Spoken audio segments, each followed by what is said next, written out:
Hi there guys, how's it going? So I've just been playing around a little bit with lifts for vehicles, but then I got interested in a cogs system. So here we've got two kind of different setups of cogs. We'll look at this one first because this one will help us with a lot of things.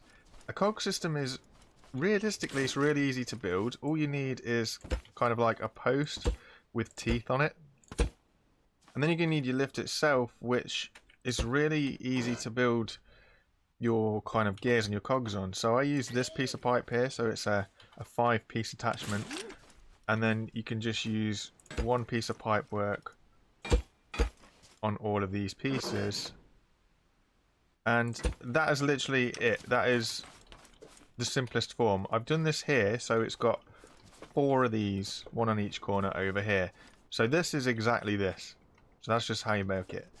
So then what I've done obviously is I've connected the bearings up to a controller, which at the minute is connected to a driver's seat because I was just trying this out. And there is something that I've noticed. I'm going to spray this white, and this is our important thing.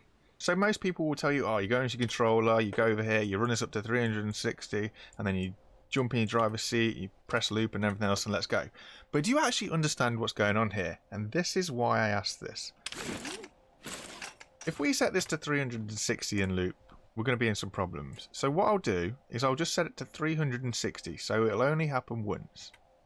Now, what you're basically saying is, I want this bearing to rotate 360 degrees. What that will mean is, this white piece of pipe here will have to be this side again.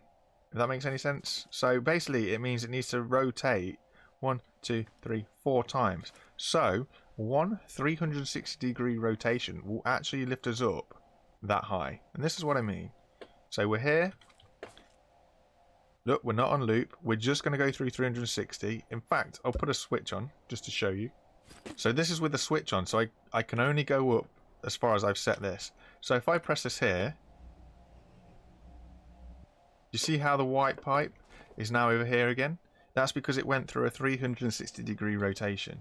So in order to kind of understand how to make a cog lift like this, you have to understand what you're actually asking the controllers to do. So if I only want to go up one level, I actually only need to ask this to go 90 degrees. And this will enable us to have a little bit more control over what we're doing. So 90 degrees basically means, well, it will just rotate a quarter. It'll be a quarter turn. So we'll just go up one notch. So we're currently here, 90 degrees. We're here. So if you look at people who say, oh, just whack this up to 360 degrees, put it on loop, and they get right to the top and then they keep bumping up, it's because they're not fully understanding what they're actually asking the controller to do. There is a little bit of working out what to do, but you'll get there. So if, for example, we say we'll leave it at 90 degrees, so we know that will do a quarter turn. So in order to get us to the top, I need to go through 90 degrees once, twice, 3 times, 4 times, which we can do in here. So that is basically asking it to go through 90 degrees 4 times. So that will get us to the top. So if we stand on here and we go boom, once, twice, 3 times, 4 times, and then it will stop there. So this is what I'm saying. People who just tell you to go on loop and just run it through, they're not really understanding the process of how to go about it. And I think it's important that you understand that, so that if you do decide to build something like this, you actually know what you're asking to do. But that is just basically, if you just run it as it is, off a switch, and away you go. A driver's seat is a little bit more complicated because obviously you only have to set the first value of where you want it to go, and then you can put it on loop and it will run through the loop.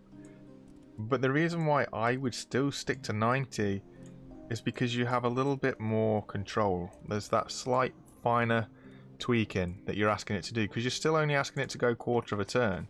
So you have a little bit more control, because it's easier to stop it once it gets to its next quarter turn. So obviously if I want to stop here, I have to wait for it to be quarter and then I can stop.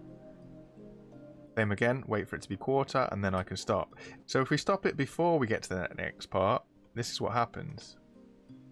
It goes down. So you have to be at least halfway towards where you want to go, if that makes any sense. So people who tell you to run this up to 360, yeah, you might shoot up a lot quicker, but once you get to the top, you're going to have so much problems. I'll show you. So we'll get to the bottom. I'll turn this off loop so we don't have any issues. I'll put this up to 360. Turn it back onto loop on jump in. So if I press this to go at 360, yes, we'll shoot up a lot quicker. But if I'm pressing and holding the button, once we're at the top and I let go, we kind of have that little bob down and, you know, it causes all sorts of problems. So don't just throw in 360 because it seems like it's the right thing to do. Just check out what you're actually trying to achieve and pick the best value for you. But that's single pipes as well. So single pipes, you need a notch every other block. If we extend the length of the pipe, we can extend the gap between them. So this is 2 pipes long, which means that we can have a gap of 2 in between our next kind of tooth and cog system. We do still climb up nice and easy, and there is a little bit of a jump as you go up, if you notice. See it jump up. And that's as the next pipe along kind of grips. So it has that a little bump effect. You feel it as we go down. It kind of bumps. There. And then there. But it does enable you to go up a little bit quicker and potentially higher under the same rotation effort.